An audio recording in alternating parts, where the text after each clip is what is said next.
بسم الله الرحمن الرحيم. أصحاب السعادة. Ladies and gentlemen, distinguished guests, peace be upon you all. يتقدم سعادة Dr. Jamal Sanad al-Suwaidi, the Director General of the ECSSR, would like to welcome warmly the guests, expressing his honor for attending this lecture delivered by His Excellency Leon Panetta, the former Secretary of Defense, entitled the U.S. Defense Budget, Its Repercussions on the U.S. Global Commitments Worldwide.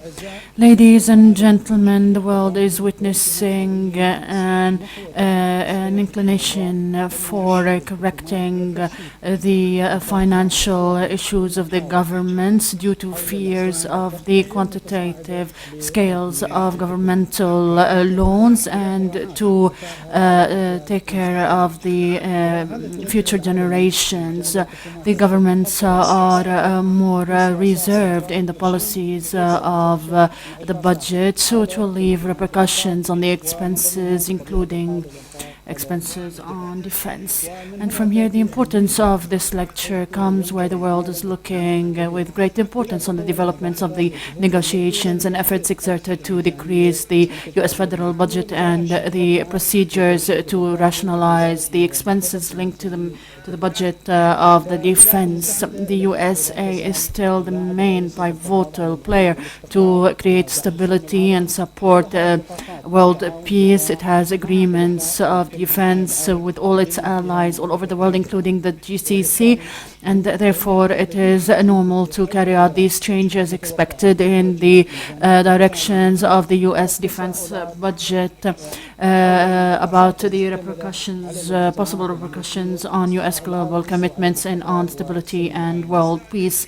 The importance of this lecture increases for what the world is passing through despite security challenges, increasing security challenges which take the traditional tendance usually, and sometimes it takes a non-conventional threat such as the electronic threats, for example, those which are amidst financial limits which create assurances over the roles of the allies in the midst of the defense cooperation. Ladies and gentlemen, distinguished guests, our lecture discusses these important axes linked to the future of the U.S. defense budget and its implementation or its repercussions on the U.S. global commitments and regional commitments, including its commitments towards the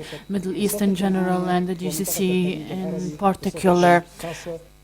And no doubt that this lecture is being known by His Excellency Leon Panetta, which gives it a great value, and hopefully your participation will contribute in enriching the discussion about this vital issue to achieve the maximum benefit of this lecture. In the end, I would like to thank all those who have attended, and in particular to His Excellency Leon Panetta for delivering this lecture. Thank you very much for being with us. We wish you a good stay and all the success. Peace be upon you all. It is an honor to call His Excellency Leon Panetta to deliver his lecture about the U.S. defense budget, its repercussions on the U.S. global commitments. Your Excellency, it's an honor to have you with us tonight. The floor is yours.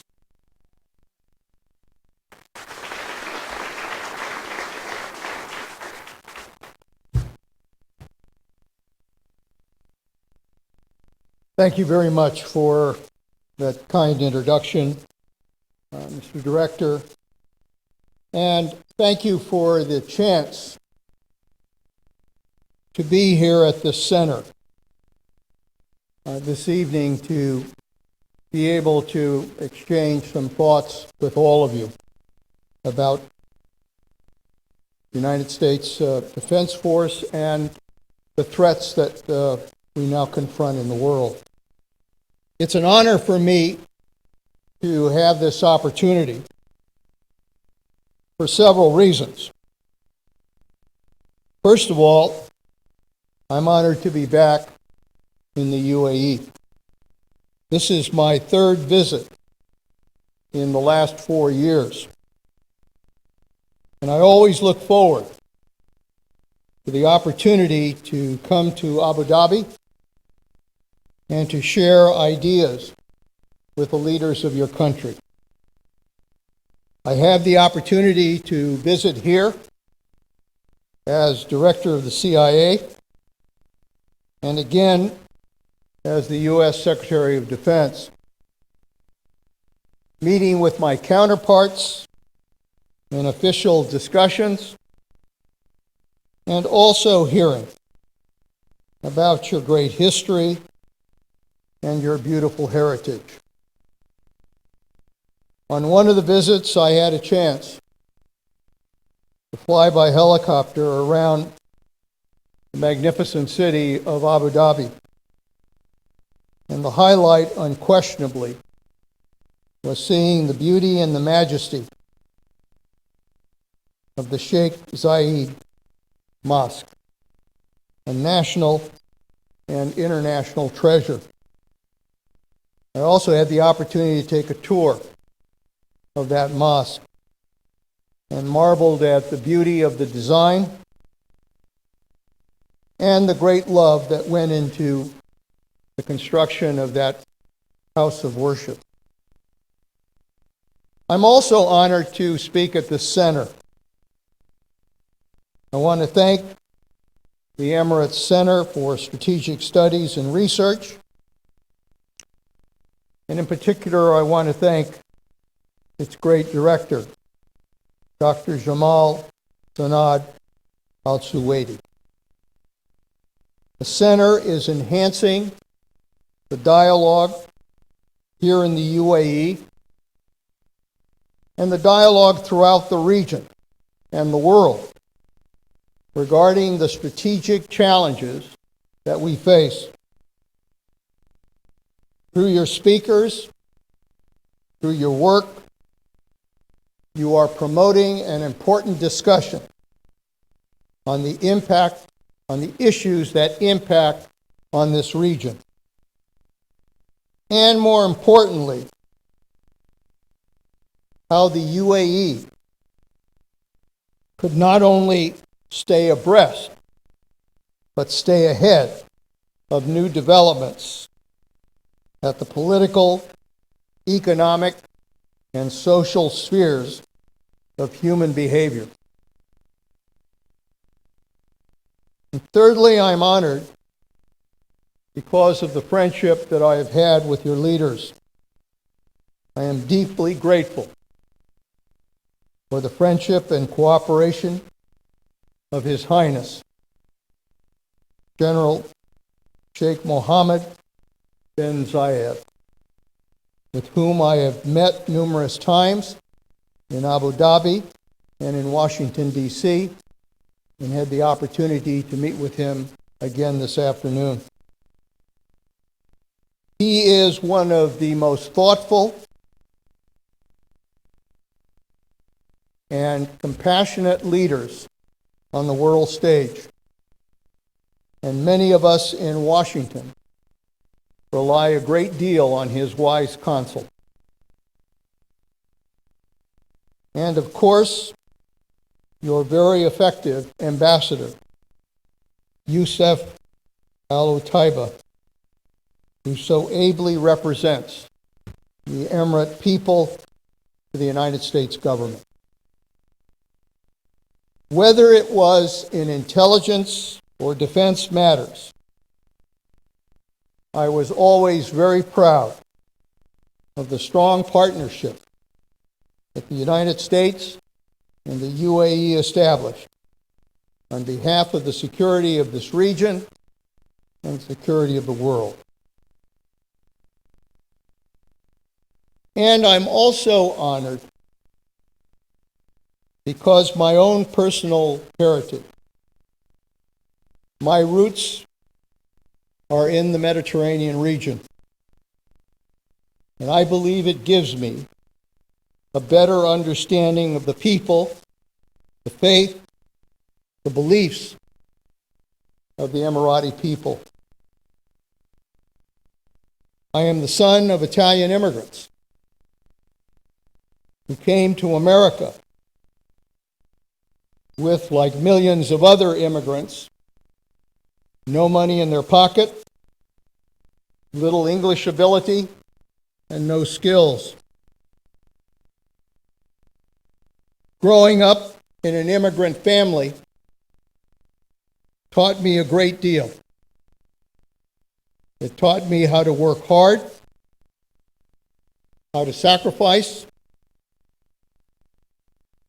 how to believe in the strength of family and faith, and to be willing to fight for what you believe is right.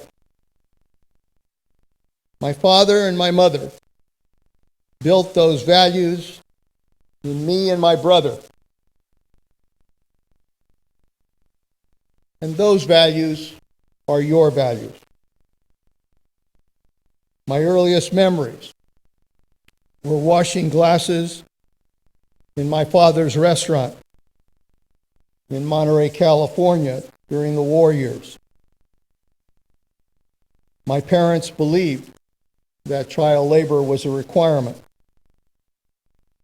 And when my father bought a farm in Carmel Valley, planted walnut trees, again, I worked alongside him with a hoe, putting irrigation pipes in place, driving a tractor.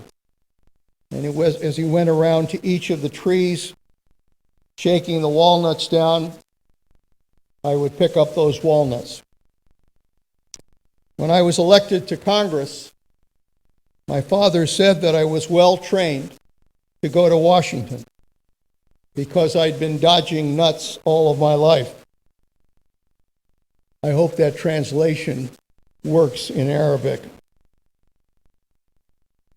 People who have had to struggle to achieve success understand hard work, they understand sacrifice, and they understand what it means to provide a better life and a better world for your children. This is my heritage, and it is also yours. I think it's fair to say that most Americans, unfortunately, do not know as much as they should about the UAE. I wish in many ways that they could see what I have had the opportunity to see and experience here. And I wish they could see the strength and the depth of the cooperation between the United States and the UAE. This is a very unique partnership. Our militaries work together. Our intelligence agencies work together to combat common threats. Our people serve side by side in Afghanistan. Our governments consult each other to deal with global challenges. The UAE has been a good friend to America, and it is incumbent on all of us to deepen that friendship. This week has been an important week for that partnership. President Obama hosted His Highness at the White House. And later this week, my successor, Secretary of Defense, Hagel, will be coming to Abu Dhabi during his first trip to the Middle East. The UAE remains the United States' largest export market in the Middle East. and our economic ties are expanding. Hopefully, both nations can continue to pursue a free trade agreement, which would add a great deal to our future economic relationship. The partnership between the United States and the UAE is critical as we confront a changing world of new threats and new challenges. For America,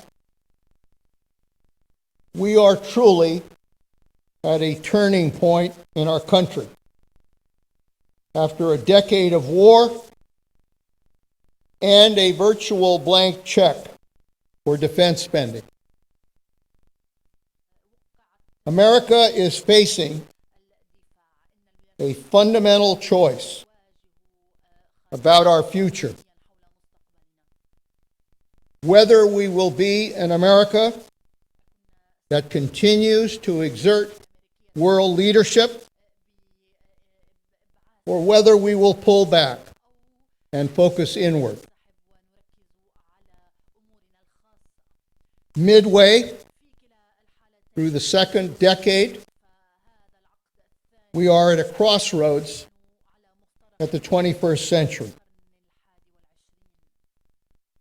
You can have an America that is on the cusp of a strong economic recovery, building on its creativity and innovation, strengthening an educated and skilled workforce, investing in a leaner and more agile defense force that will remain the strongest and the most powerful in the world, or an America in constant crisis, politically dysfunctional and unable to govern to protect our freedoms, our economy, and our national defense. We have a choice. And the good news is that we know from our own history what strong leadership is all about. And we still have time to fix many of our internal problems. But it will require leadership that is willing to take risks for the sake of governing the nation. It is not enough to rely on fate. It will require action. We have made some important strides in protecting the country and in strengthening our national defense.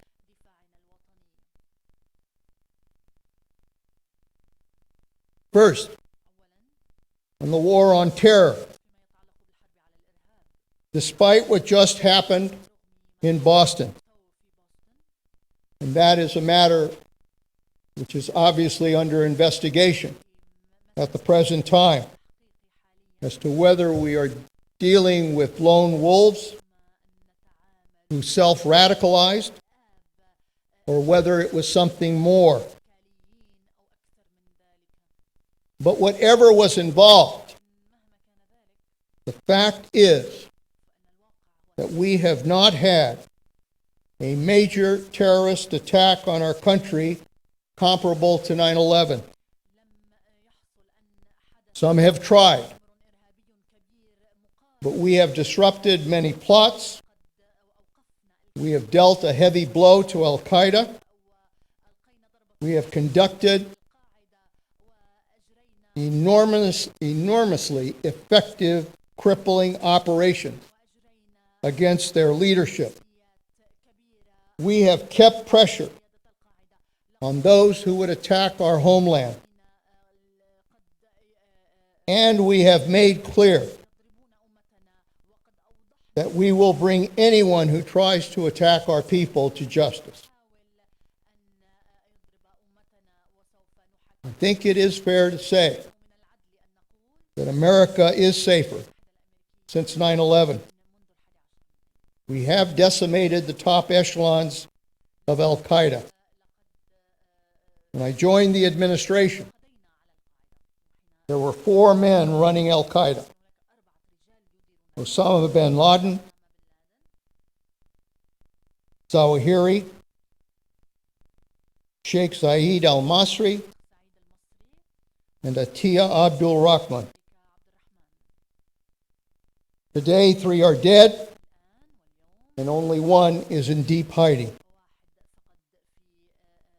In the bin Laden operation, which I will forever be proud to have been a part of, we demonstrated how we successfully could fuse intelligence and military special operations. And we planned and executed a very complex operation and made clear to the world that we will be patient, but that ultimately no one attacks our country and gets away with it. Secondly, regards to the wars in Iraq and Afghanistan. In both wars, our mission was to have an Iraq and an Afghanistan that could govern and secure themselves. We have brought the war in Iraq to a close and are drawing down our forces in Afghanistan. In Iraq, I had the honor to preside over the ceremony lowering the flag of the U.S. military in December 2011. This was a redeployment that many predicted would be a bloody retreat, and instead was a model of efficiency and effectiveness. And though Iraq is going through a difficult and challenging period, the fact is that they are in charge of their destiny, and that's as it should be.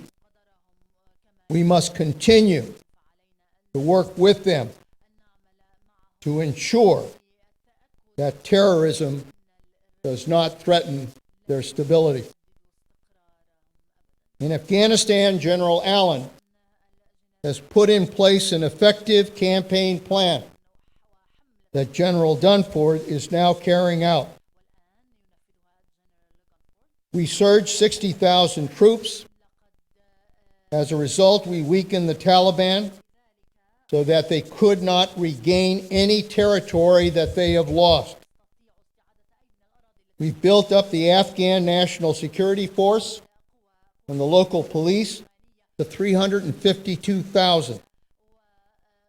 They have become combat operational and combat effective. This spring, they will be in the lead on all combat operations. And over 75% of the population is now under Afghan security and control. From the NATO perspective, a 50-nation alliance has held together, and to their credit, have fulfilled the largest combat alliance operation since World War II. And the result is that we will draw down our forces over the next 2 years, leaving an enduring presence along with NATO.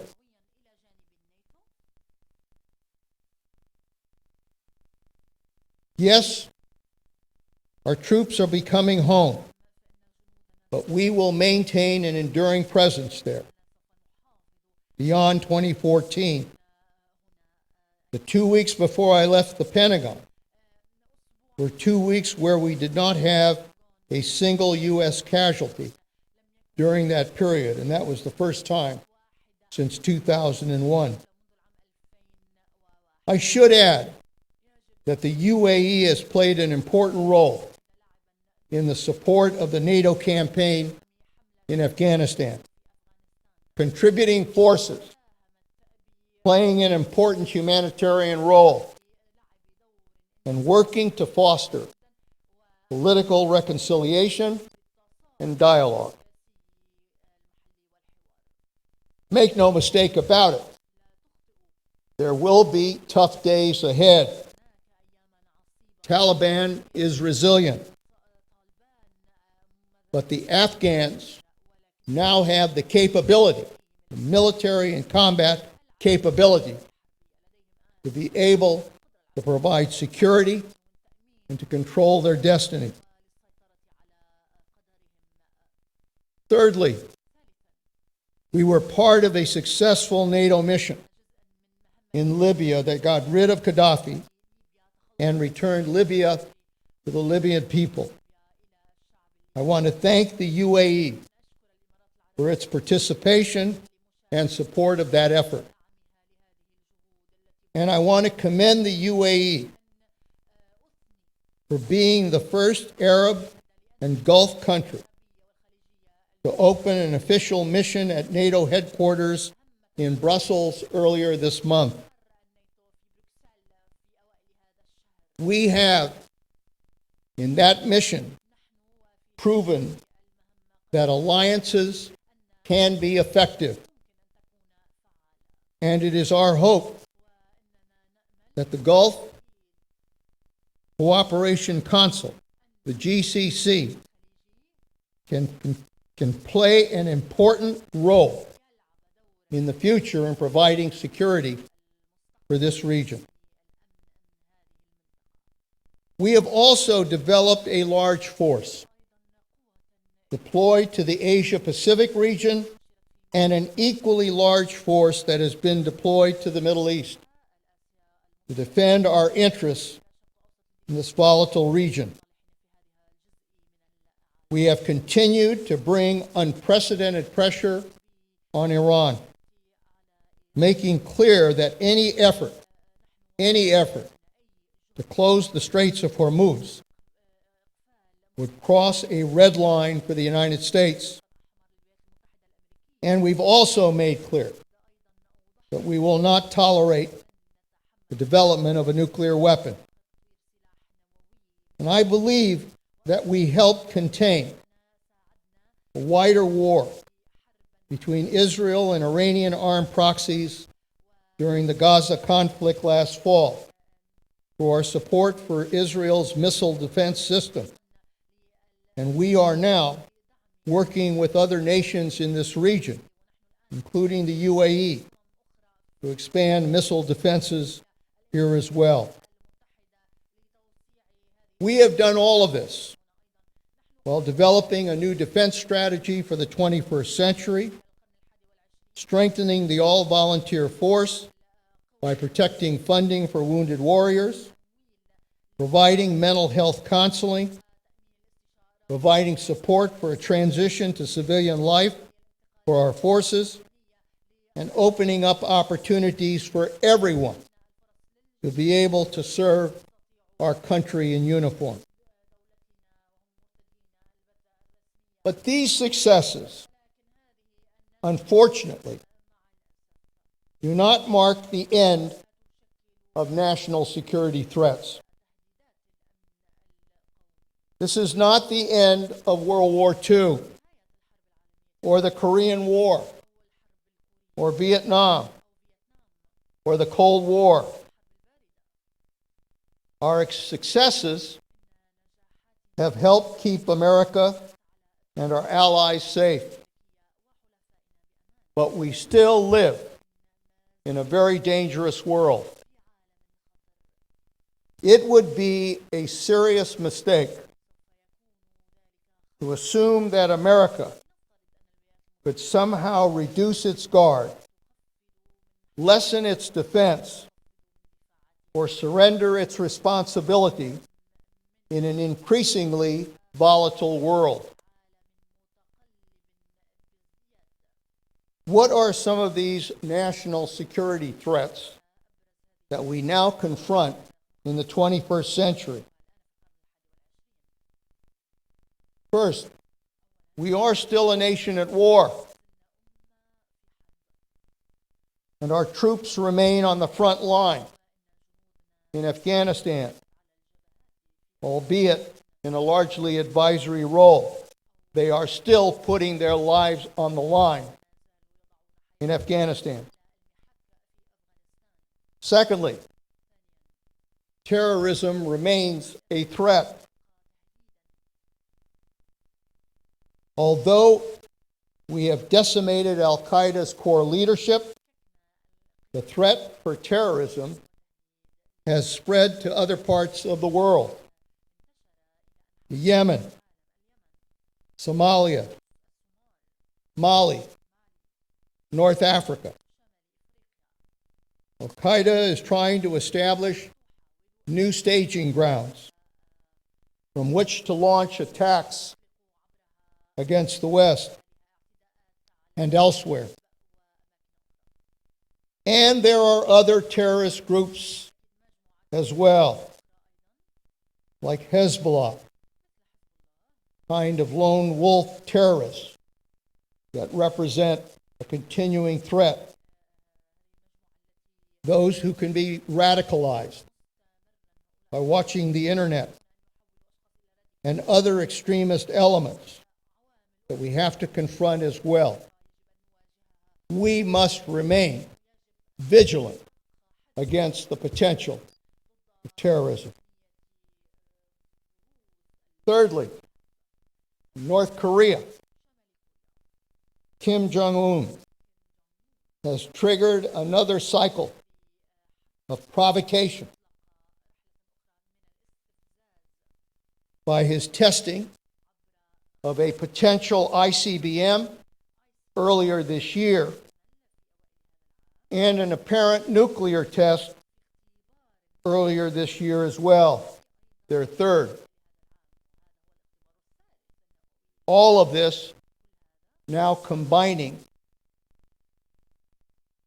with the kind of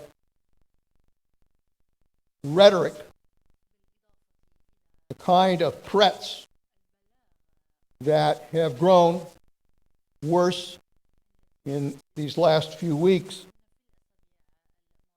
All of this represents a security threat to the United States and to the Asia-Pacific region.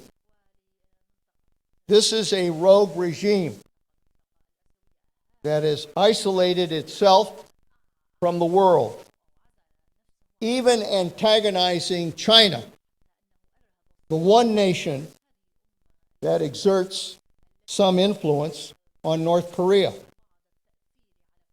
Our hope, of course, is that these tensions can diminish. But we really do not know. We really do not know what they will do. And as a result, we have to be prepared for the worst. Fourthly, speaking of rogue regimes, in Iran, that regime recently announced that 3,000 additional high-performing centrifuges were spinning. The enrichment of uranium continues in violation of international laws, and Iran appears determined to continue down this dangerous and destabilizing path. And truthfully, despite the sanctions, despite the international pressure, I have serious questions about whether they are truly willing to negotiate an end to their nuclear program. And if they refuse, then here too, we must be prepared for the worst. Fifthly, there is continuing turmoil in the Middle East. The Arab Spring, for all of its promises, has swept aside an old order of stability. Egypt remains very volatile. Libyan security forces are weak. Tunisia and Bahrain continue to face disruptions, and other allies like Jordan are feeling constant pressure. I believe we likely are looking at 3 to 5 years of continuing instability in this part of the world. If they do not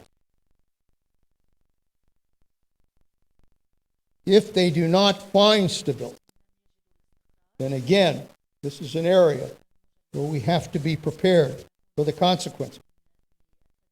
In Syria, we have seen Assad murder over 70,000 of his own people and step perilously close to the line with his chemical weapons.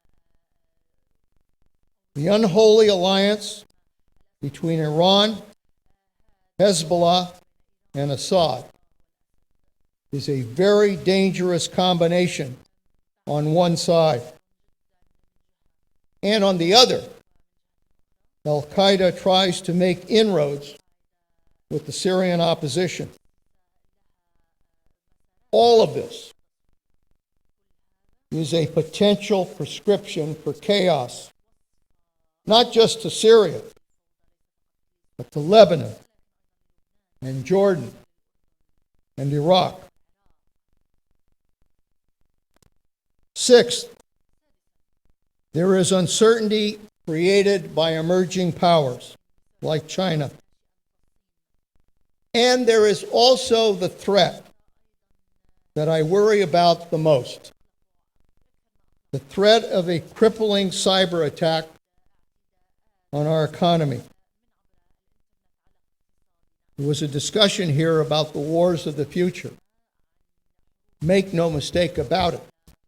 The battlefield of the future is in cyberspace. Our financial institutions have been under cyber attack for the past year, and I see no reason for these attacks to stop.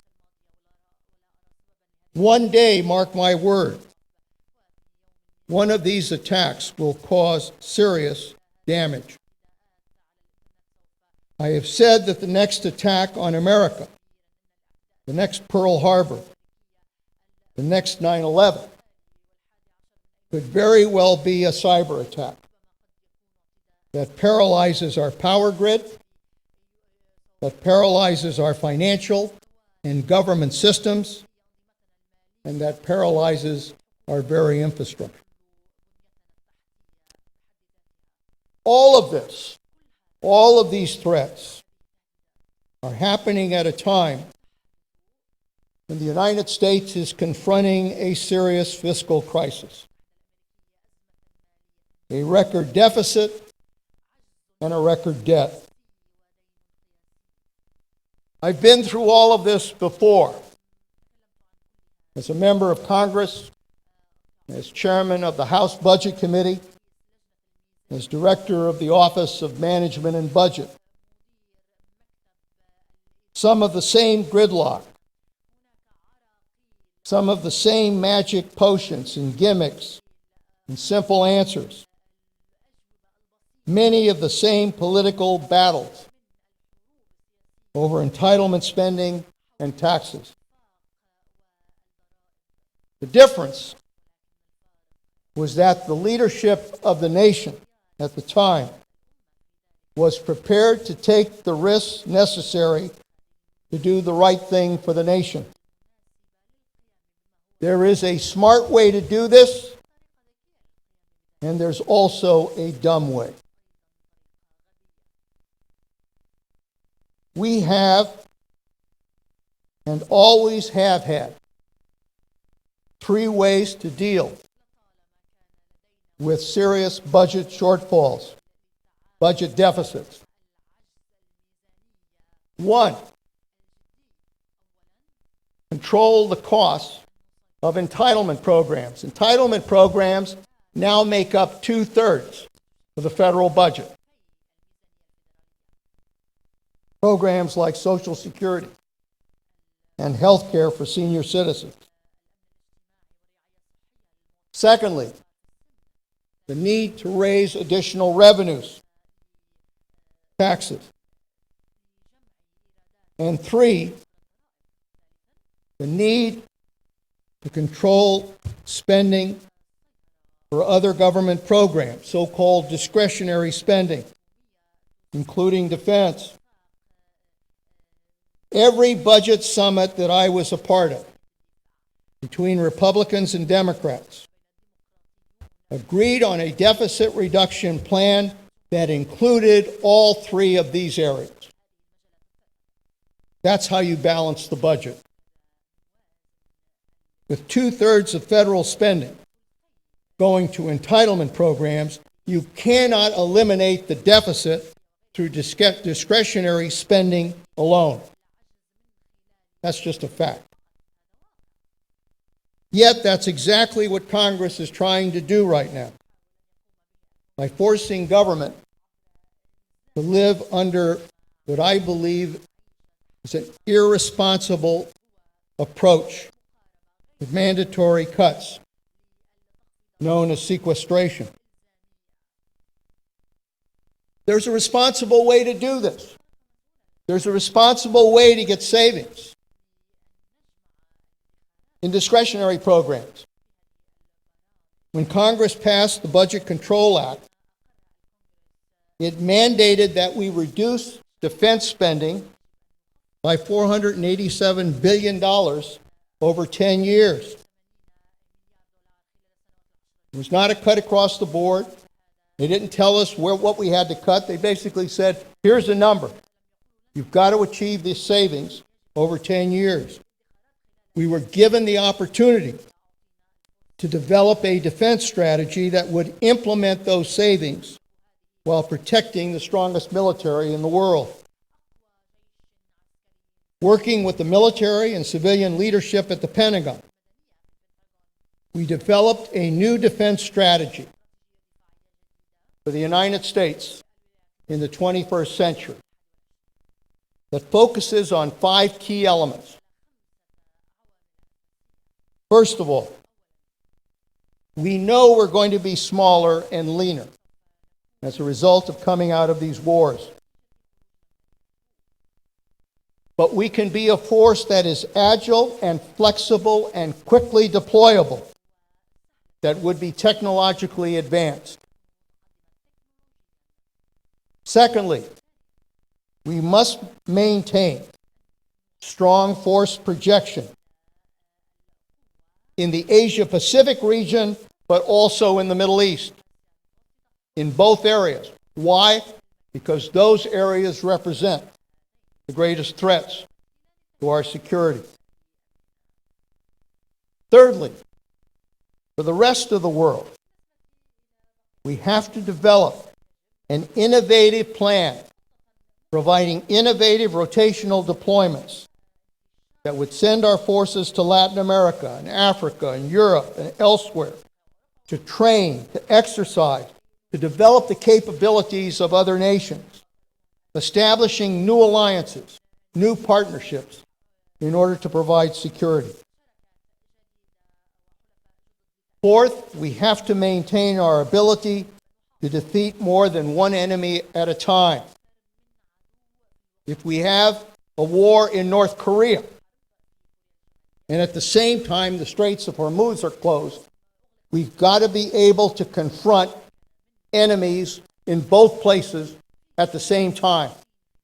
We have to have that capability, and we do. And lastly, we also have to invest in the future. Invest in new technology, in unmanned systems, in space, in special forces, in cyber.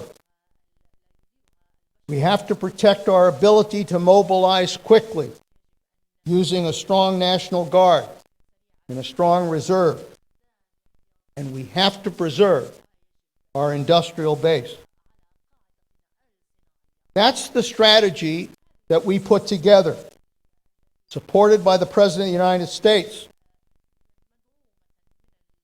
And we built our budget around that strategy. We achieved savings in every area. efficiencies, force structure, procurement, compensation. We did not hollow out the force. We kept faith with the troops and with their families. And most of all, we protected the strongest military force on the face of the earth. That's the smart way to do it. But as I said, there's also a dumb way to do this. And that, unfortunately, is what is happening even as we speak. When leaders lack the moral courage to make the tough decisions that have to be made, they search for a process, a gimmick, that somehow will force them to do the right thing. Sequester was that kind of gimmick. It was designed to be so bad that it would force them to make the decisions they have to make on the budget. But they failed to make those decisions, and as a result, this crazy process called sequester was allowed to go into effect. And if it is not fixed, mark my words, it will produce a serious readiness crisis in the United States military, probably one as serious as the one we saw in the 1970s. That's just not my opinion. It's the opinion of the chairman of the Joint Chiefs and every service chief.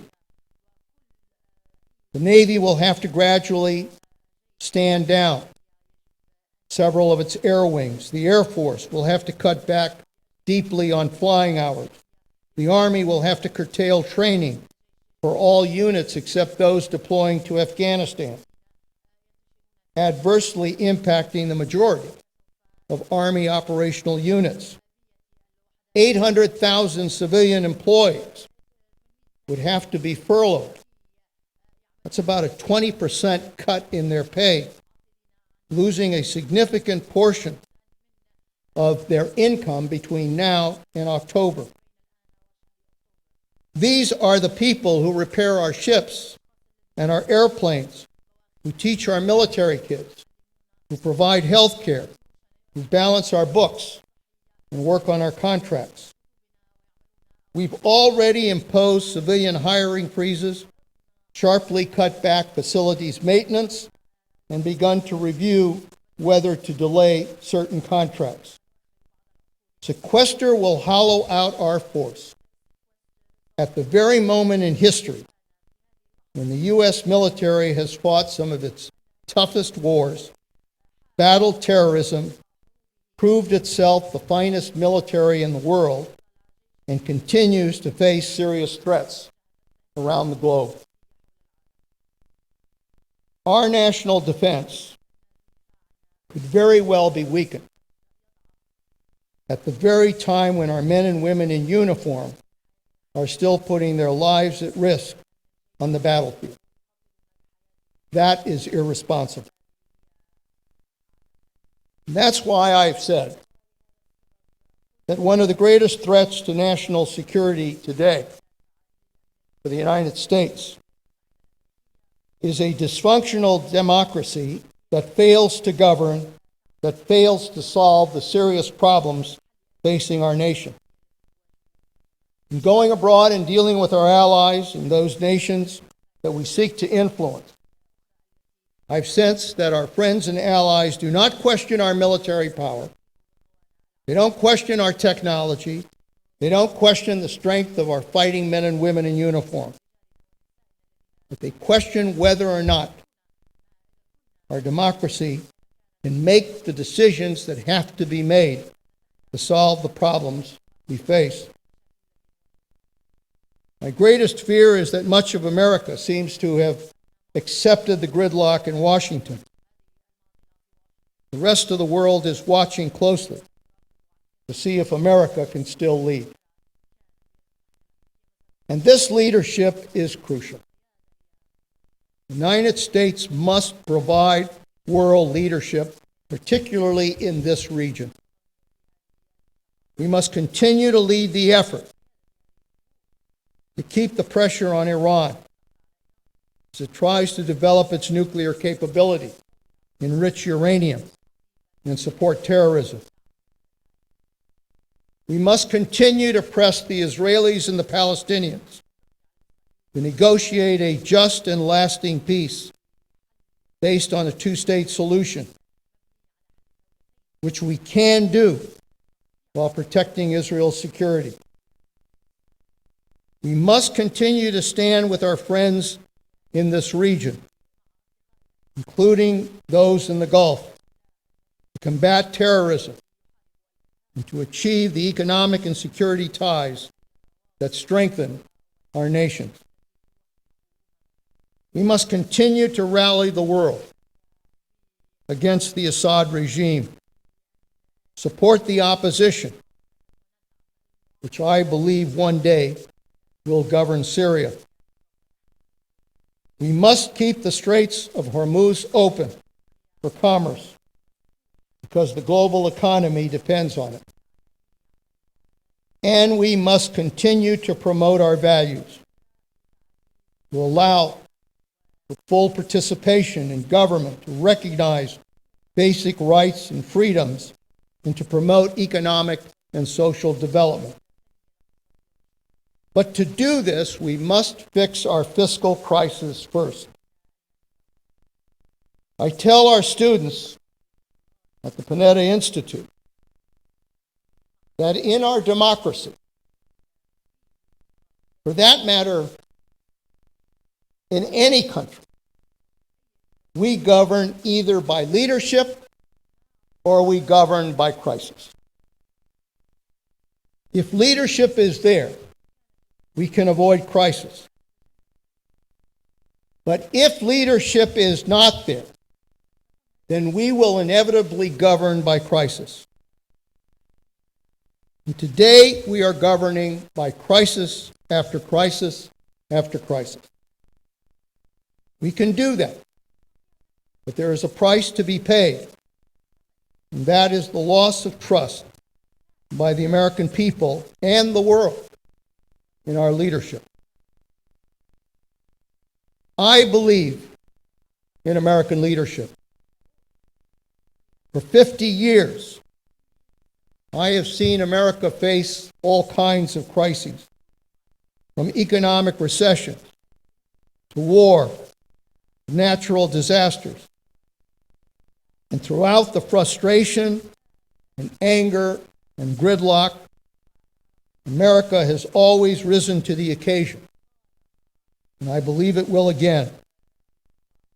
Not through some kind of political conversion or reform or miracle, but through the reality that leadership has always drawn its strength from. The fundamental spirit and common sense and values of the American people, the responsibility to act, the responsibility to fight for what is right. That is the true strength of America. As I said at the beginning, I am the son of Italian immigrants. And I used to ask my father, why did you and my mother travel all of that distance? No money, no skills, no language ability.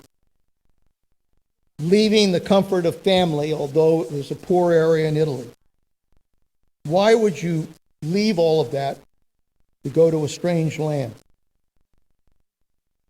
And he said, because your mother and I believed we could give our children a better life. That is the American dream. It's the American spirit, but in many ways it is the dream and the spirit that drives nations across the globe. And that is why ultimately we will make the right choice. Because failure is not an alternative. Too much blood has been spilled throughout our history. Too many have given their lives. too many have sacrificed. We have a duty to both past and future generations to take action and do what is right. We cannot fail to give our children that better life. We cannot fail to defend the nation, to protect a government of, by, and for people, and to provide for the peace and security of all nations. That is not just a wish. That is our solemn duty. Thank you very much.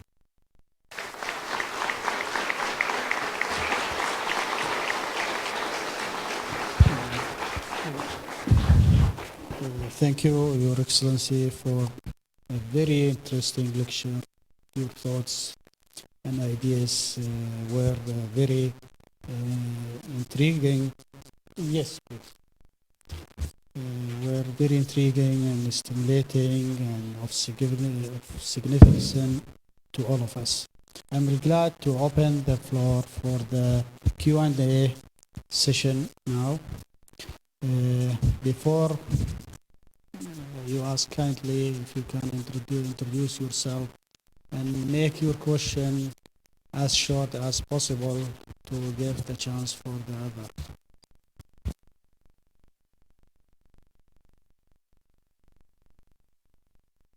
Yes, please. First floor.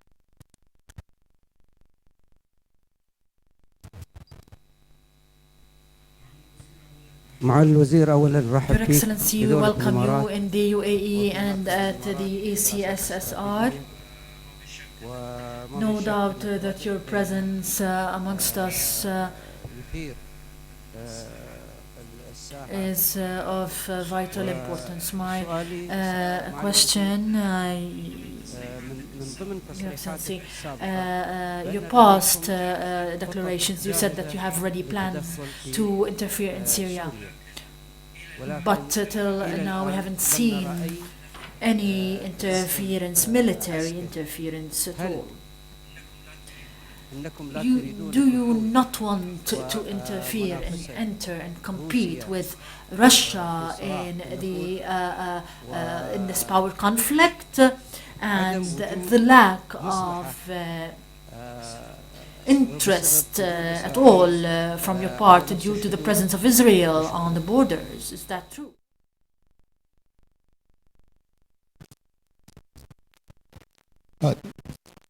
First of all, I have always supported taking very aggressive actions to support the opposition in Syria. I believe that's necessary. And the United States has organized an international effort to try to ensure that we provide whatever help we can to the opposition. And we are doing that now. We're not only providing humanitarian aid, we are not only trying to ensure the security of particularly the chemical sites that are located there, but we are also working very closely with the opposition, helping to train them, working with other countries to try to provide support to them so that they can better organize their opposition to the Assad regime. It is extremely important now, and I think Secretary Kerry has emphasized this, that we've now got to double the amount of help that we're providing to the opposition. He stated that, and I agree with that. I think this is a critical time when the international community has to provide greater assistance to the opposition so that it has the capability of confronting the Assad forces and ultimately being able to prevail. This is not easy. Obviously, it's difficult. The opposition has been divided, and it's been difficult to get them to work together. But in these recent months, I believe the opposition has done much better at organizing itself and in conducting operations in Syria. We have no choice. Assad has to come down. Assad will come down. And the key right now is to ensure that when that happens, we have a peaceful transition to the opposition at that point. And so to have that happen, we have got to exert whatever influence and help we can at the present time to assist the opposition. I believe that that's necessary. Thank you.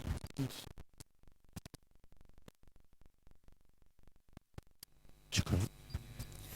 في البداية I would أتوجه like to بالشكر thank the لمركز الإمارات ECSSR للدراسات for their kind invitation to us. And I would like to thank His Excellency Leon Panetta, former Secretary of Defense, on this depth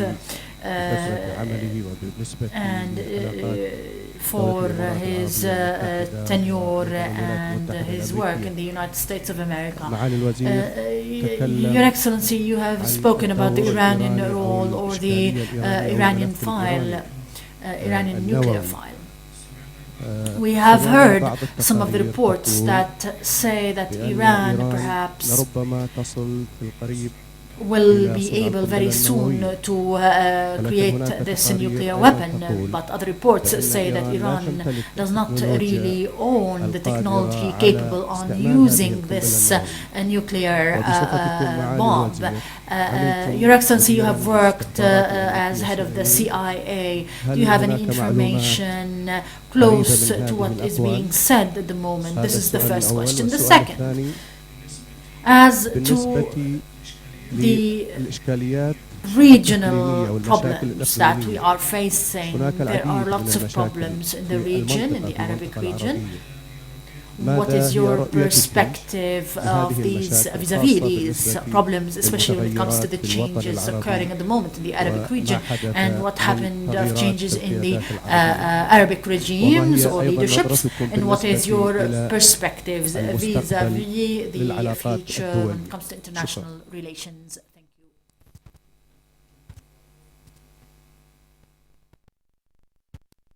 Thank you very much. First of all, with regards to Iran, and this has been said publicly, but it's been clear that intelligence from both the United States, Israel, and others are agreed that at this point, Iran has not made the decision to proceed with developing a nuclear weapon. There is agreement in the intelligence circles with regards to that conclusion.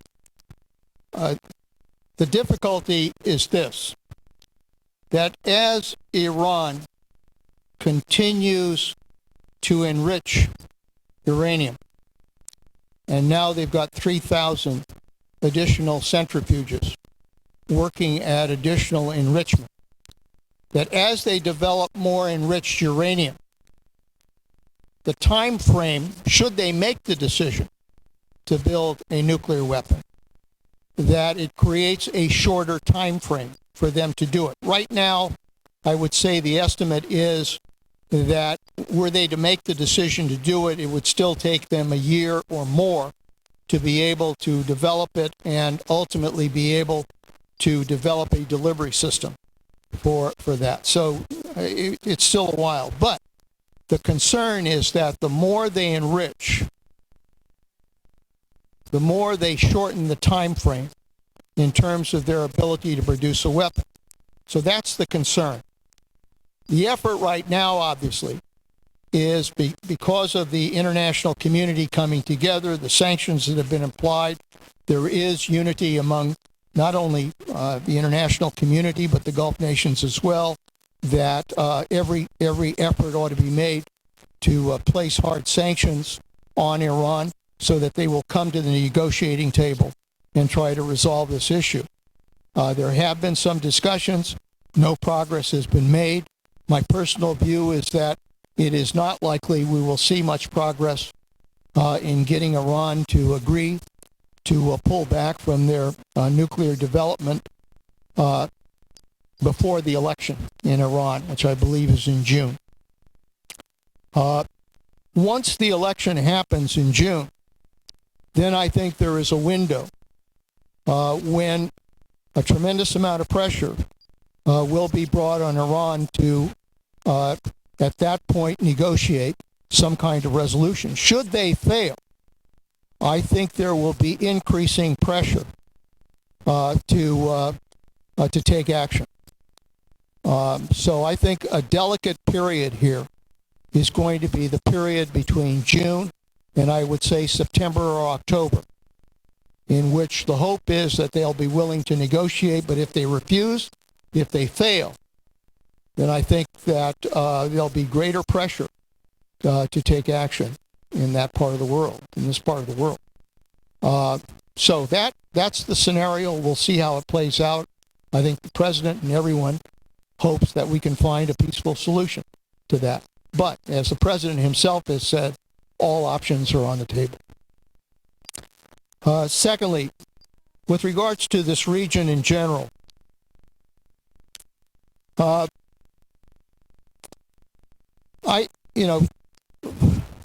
we are obviously seeing significant changes taking place. And as they take place, the hope is that we can move these countries towards some kind of stability for the future. Obviously, as I said in my speech, we're seeing a lot of turmoil right now in Egypt, in Libya, in Tunisia, in Syria, and elsewhere. I think this is probably a moment in time when the GCC, the Gulf Cooperation Council, has to, working with the international community, work together to try to influence the direction that these nations take. We can't just stand back. We're going to have to get involved. We're going to have to be able to exert an influence here to try to move these countries in the right direction. Because if we don't, make no mistake about it, there are those that will try to influence these countries in the wrong direction. So for that reason, I have been, and along with Secretary Clinton, big supporters of getting the Gulf Council to come together, not only as a partnership and alliance, but to work together to provide greater security for this region, and to also work together to exert greater influence on those countries that are in turmoil to try to see if we can move them towards greater stability. As I said in my speech, I think we're looking at a 3 to 5 year window. I think we can influence what happens there. We have to engage. You cannot stay out of it. We've got to engage with Egypt. We've got to engage with Tunisia. We have to engage in Syria. We can't just allow events to take charge on their own. But to make that work effectively, we have to have the Gulf nations, the UAE and others, provide the kind of stability and the kind of partnership that I think can be very effective at determining the future of what happens in the Middle East.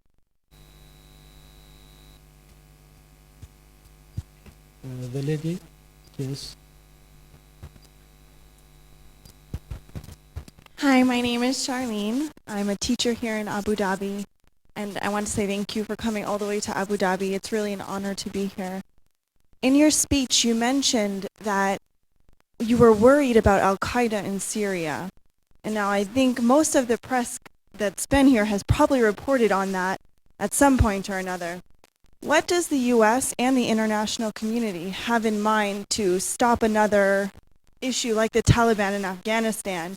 How do we stop that from happening in Syria?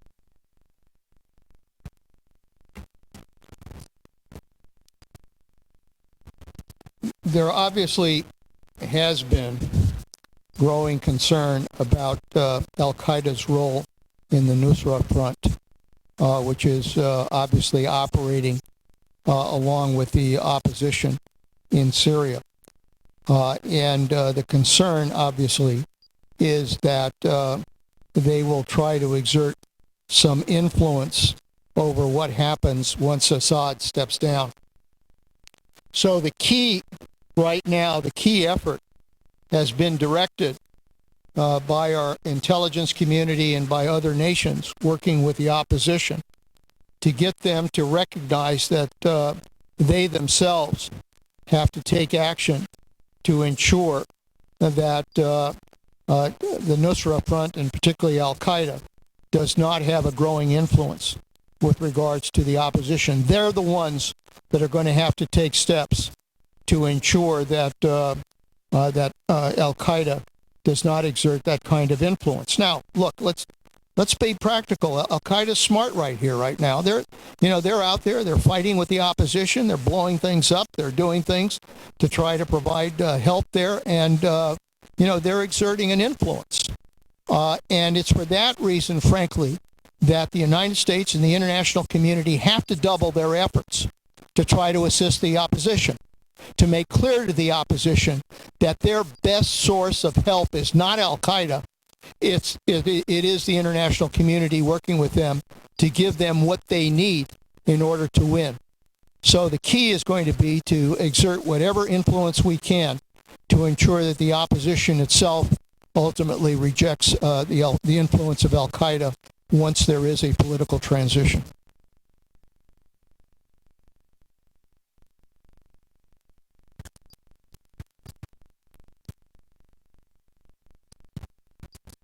Thank you. My name is Ghassan Shar from PwC. Speaking of leadership, in the early 90s, America was talking about a new world order. Usually, I don't agree with the United States, but I do agree on this point that the world needs a new world order. USA and the West at large had their time and their chance of leading the world for the last century. Nevertheless, as you stated in your talk, and as we all know, we only saw under your leadership a bloodshed, military speaking, financial crisis, financially speaking, even the environment or the health of the human being or even the family bond for that matter is suffering. I would like to hear your views on that. Thank you.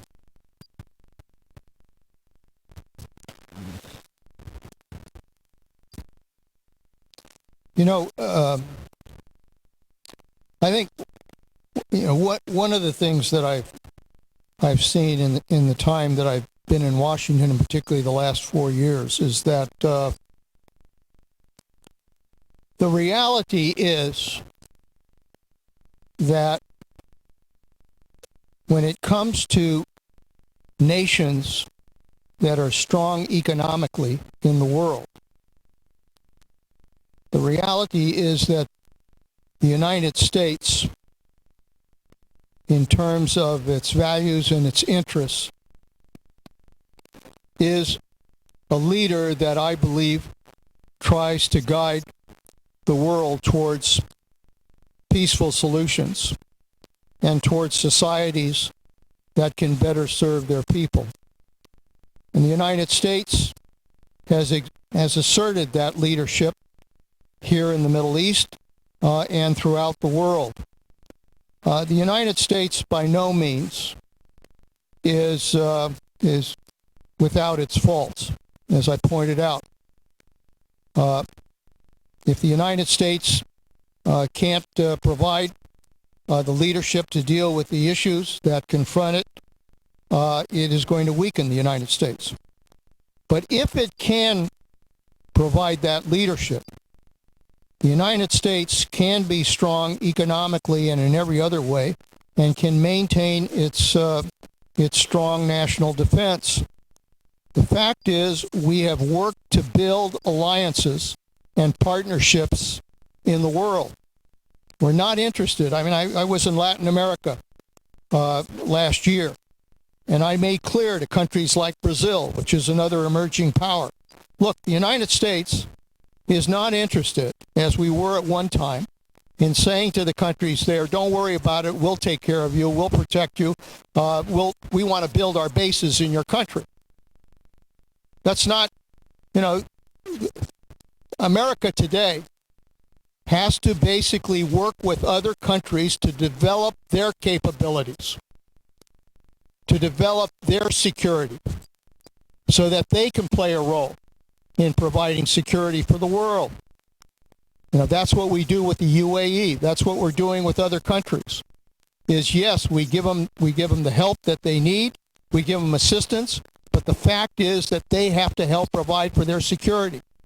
They have to work with other nations. They have to develop the alliances. They have to develop the partnerships to try to make sure that we provide security in today's world.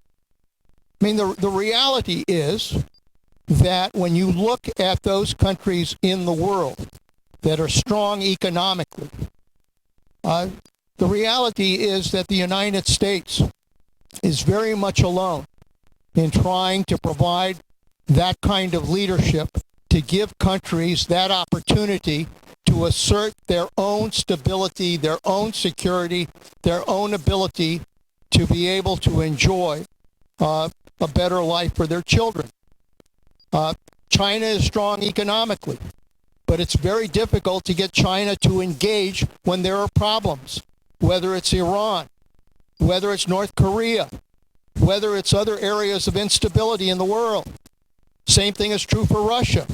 Very difficult to get them to engage, to try to deal with the challenge of Iran, to try to deal with the challenge of instability. But the United States has provided that kind of leadership. We haven't always been right. We haven't always done the right thing. But our interest has always been to try to do it in a way that helps those countries promote their self-interest and their ability to improve the lives of their children, that dream that I talked about. So my hope is that the United States will continue to play that role. I think it is important for peace in the world. I think it is important for the kind of world that we all want. But for the United States to do that, they are going to have to exert stronger leadership in dealing with the issues that confront the United States right now. Otherwise, there'll be a terrible vacuum in the world. And we will have turmoil, we will have instability, and there will be no source of working together with countries to try to make sure that the right things happen. That's the role of the United States, and hopefully it'll be the role that we will continue to play in the future.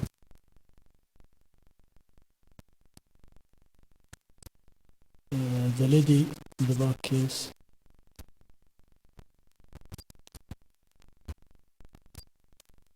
Hi, good evening. Thank you so much. My name is Elizabeth Dickinson. I'm the GCC correspondent for The National, which is the English language paper here in Abu Dhabi.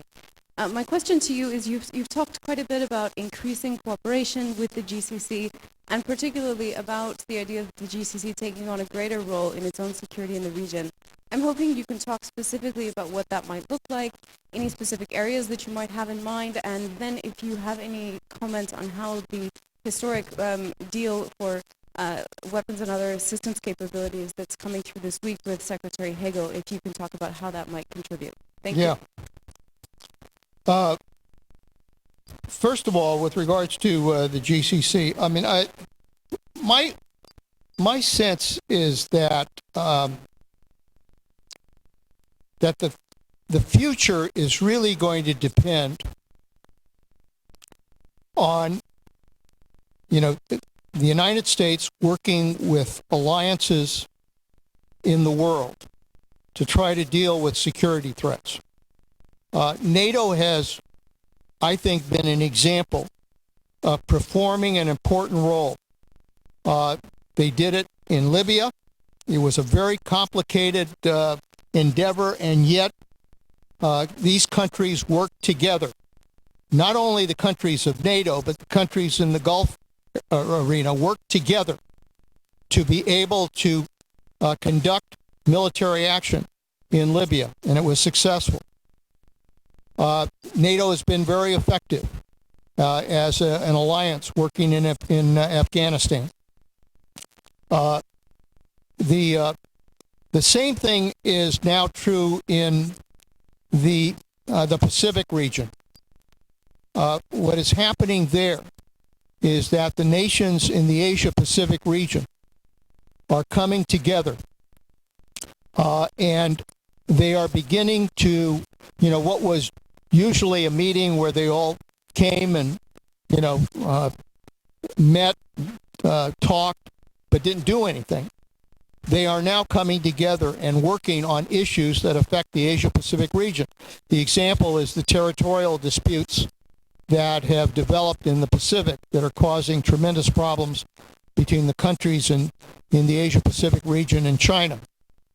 They are trying to develop an approach to dealing with those territorial disputes. They are trying to deal with piracy. They're trying to deal with nuclear proliferation.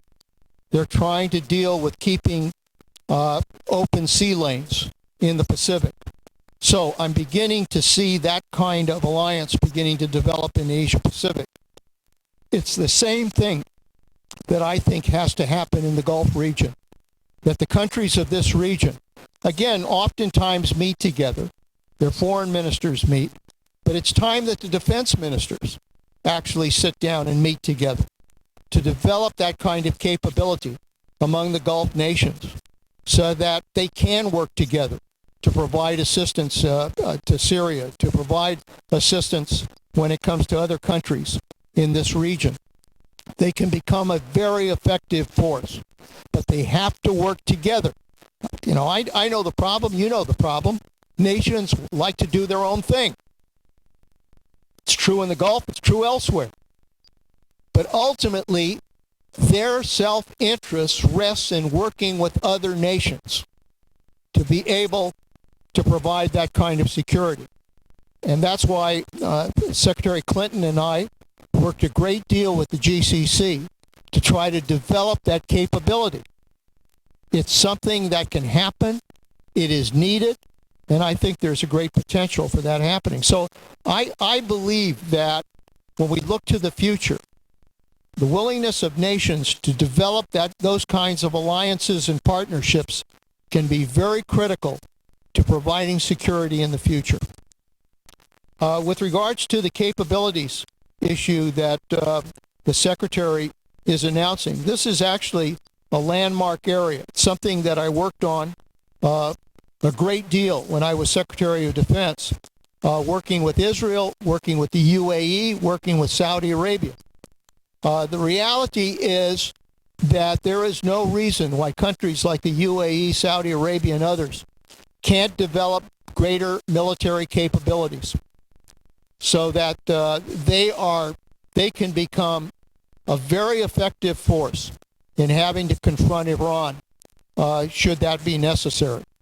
They also can send a very important signal to Iran that this part of the world is unified against Iran, but not only are we unified, but that we have the military capability to be able to resist any kind of military action by Iran.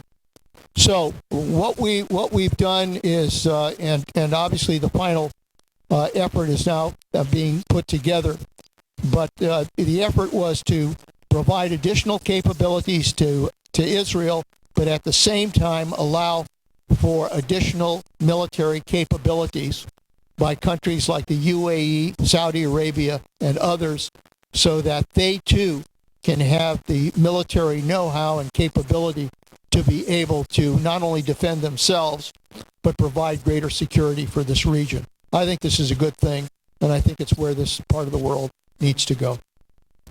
And I think this answer wraps up our events for tonight. I once again thanks Secretary Panetta for the great presentation, and a special thanks to this amazing and engaging audience for enriching tonight's discussion.